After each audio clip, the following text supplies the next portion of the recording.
In an era when the color line ruled every corner of American life, when curtain calls and concert halls were reserved almost exclusively for white audiences and white artists, one voice rose so powerfully that it could not be contained. It was a voice that combined strength and tenderness, resonance and clarity.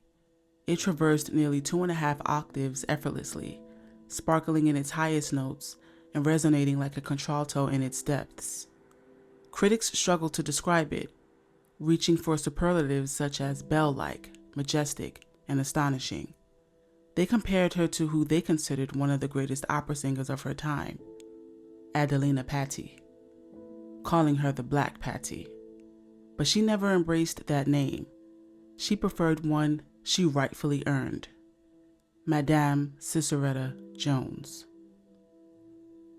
She was the highest paid Black performer of her generation, a beloved international sensation who sang before presidents, prime ministers, and royalty. And yet, despite every triumph, she would spend her final years in obscurity, poverty, and silence, buried in an unmarked grave. Her story is one of undeniable talent, unstoppable ambition, and a constant battle against the weight of racism. A story that forces the world to reckon with the brilliance it once tried to ignore. Matilda Sissieretta Joyner was born on January 5, 1868, in Portsmouth, Virginia, into a world where Black freedom was still new and fragile. Her father, Jeremiah Joyner, had once been enslaved but found his voice in the pulpit as a Baptist minister. Her mother, Henrietta Beale Joyner, worked tirelessly as a laundress, but it was her voice, lifting hymns within the church choir, that became one of the earliest influences on her young daughter. Tragedy struck early in life. Sissieretta's 2 siblings died in childhood, leaving her as the family's only surviving child. When she was 7 years old, the Joyners moved north to Providence, Rhode Island, where a promising Black community was taking root. It was here that her remarkable gifts began to flourish. She attended Meeting Street Primary School and Thayer Street Grammar School, already performing at church gatherings, her voice blossoming with a natural strength that astonished those who heard it. Her parents separated soon after the move, and Henrietta became Sissieretta's sole provider and champion. She worked long hours, washed clothes by hands, and sacrificed every comfort to ensure her daughter received musical training. Henrietta believed that her child's voice could lift them out of struggle, and she refused to let poverty silence such potential. Their faith was rewarded, but success would introduce challenges neither could yet imagine. Driven by her mother's determination, Sissieretta began formal vocal studies in 1883 at the Providence Academy of Music. Her talent soon outgrew the local stage. By her late teens, she continued her training at the prestigious New England Conservatory of Music, one of the few institutions that admitted Black students during that time. At 15, she married David Richard Jones, a hotel bellman 6 years her senior. The marriage gave her a new name, and soon the world would come to know it. Her early concerts in Providence led to invitations in Boston and New York. The audiences grew larger, the applause louder, and the press began to take notice. In 1888, after a performance at Wallack's Theater in New York City, she was discovered by a manager affiliated with opera star Adelina Patti. This connection would eventually bring her opportunities beyond what any young Black woman from Virginia had been promised. She soon embarked on a performance tour with the Fisk Jubilee Singers, traveling through the West Indies. The group was renowned for preserving spirituals, sacred songs first sung in fields, cabins, and secret gatherings by enslaved Africans and their descendants. These were songs white America had rarely heard, songs rooted in suffering, coded liberation, and unwavering faith. As she toured, Sissieretta carried not only her own voice, but the echoes of generations who had been denied the right to use theirs. Her gift, once nurtured in a small church choir, now brought her before the world. The year 1982 marked the turning point in Sissieretta's career, and in American music history. In February, she received an invitation to perform at the White House for President Benjamin Harrison, becoming one of the first African-American artists ever granted that honor. That performance was followed by invitations from the next 3 presidents: Cleveland, McKinley, and Roosevelt, a testament to her undeniable impact. Just months after the White House performance, she sang in the Grand Negro Jubilee at Madison Square Garden before 75,000 spectators, a staggering number for the time. In June of that same year, she crossed yet another barrier. She became the first African American to perform at Carnegie Hall, a milestone that electrified her place in history. Her international tours earned acclaim throughout Europe, South America, Australia, India, and South Africa. Newspaper critics praised her vocal brilliance. European elites defended her talent in ways segregationists back home refused to do.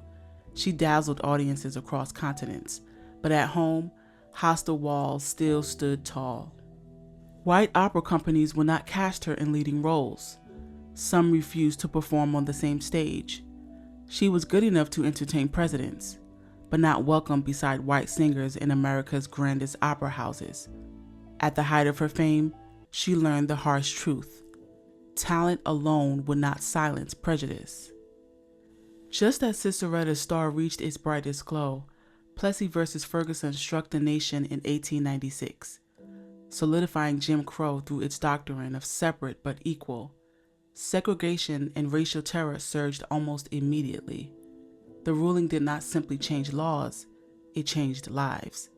For Sissieretta Jones, its impact was swift and devastating. Doors she had fought to open slammed shut. Opportunities vanished.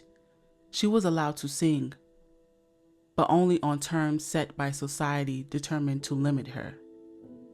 Thus, she became the star of the Black Patty Troubadours, a large-scale touring show of more than 50 African-American performers, acrobats, comedians, dancers, musicians, and singers. It was a compromise forced upon her, a place where she could maintain her artistry amid elements she found degrading.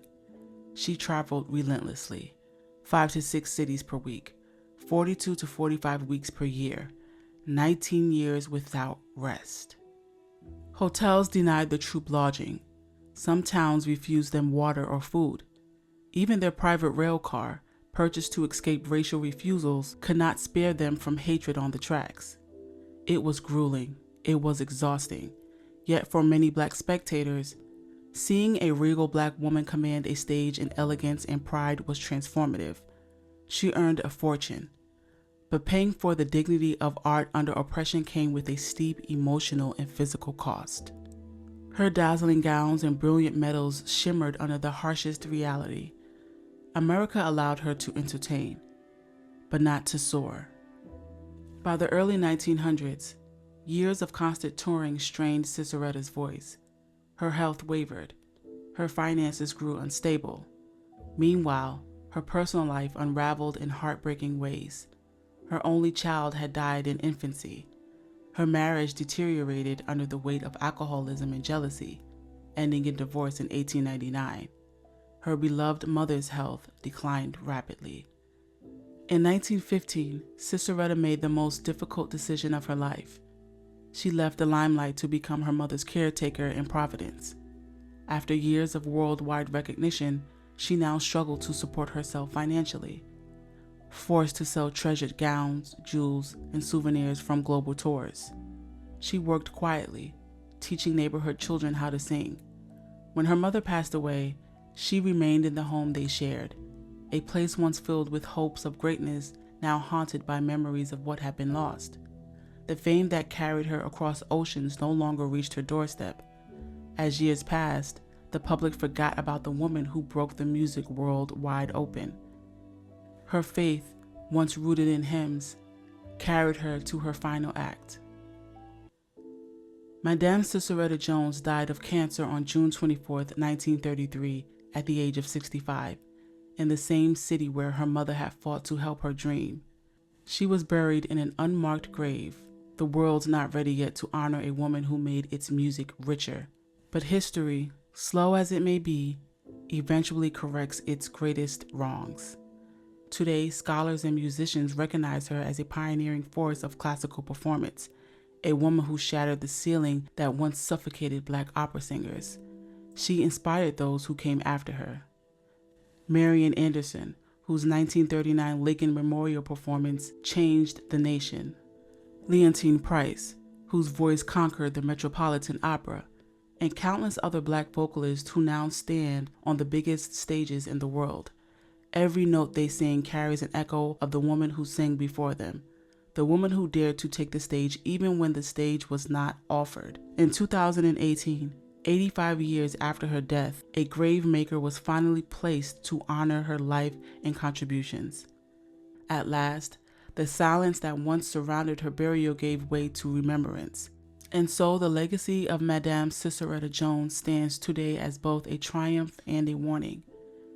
A triumph of talent over restriction and a warning about the cost a nation pays when it refuses justice to its greatest voices. Her life reminds us that brilliance cannot be contained, that truth always resurfaces, and that every barrier broken helps another rise. She did not simply sing. She carved a path. She forced America to listen. And at long last, America hears her. Well, boys and gals, do I have some interesting facts and information about Madame Sissieretta Jones. So, I could not find any recordings of Madame Sissieretta Jones's voice, which is crazy to me. This is a woman who sometimes performed on the same stages as the Fisk Jubilee Singers. And I was able to find the original group's voices, but not hers. And just to be clear, I am saying Fisk, by the way, not Frisk. Maybe I accidentally said Frisk at some point in my last video, I don't know, but I do know it is pronounced Fisk, and there is no R. But anyway, I'm not entirely sure why there are no recordings of her voice, but I do find that a bit weird. And I don't know if I said this in the video, but she was adorned with jewels, particularly medals and brochures from admirers that she would pin to the gowns she performed in. This often included precious stones like diamonds and rubies as well. And this practice became a signature part of her glamorous look. I personally think this was her way of making a statement because they were always trying to downplay her achievements or compare her to white opera singers, which she did not like. So I think this was her way of saying, yeah, I'm just as accomplished, I'm just as gifted, and I'm just as worthy as any other opera singer. And it saddens me that she had to do that, almost like she was constantly having to prove her worth, you know, but I get it. It was a different time and place in America, and I can't sit here and pretend to fully understand what she was going through. And it also saddens me that she had to sell most of those precious stones in her later years. She had to sell most of her jewelry and even her properties because at one point she owned 4 homes across the United States. I read somewhere that Madame Sissieretta Jones was making more than $2,000 per week, which was a significant income for a Black performer at that time. That figure was from a 1-week engagement at the Pittsburgh Exposition. It was considered the highest salary ever paid to a Black artist in the United States up to that point. So at her peak, she was making that every week. And I would say she was definitely considered a millionaire or close to. So like I said in the video, she died in poverty, and that really saddens me. It really does. And think about this for a second. The Italian opera singer that she was constantly compared to, that Adelina Patti chick, okay, was making about $4,000 per night. And I think she retired in a castle somewhere. The contrast is wild. But y'all let me know your thoughts down below on this video. And please don't forget to like, comment, share, and subscribe. And I'll talk to y'all later.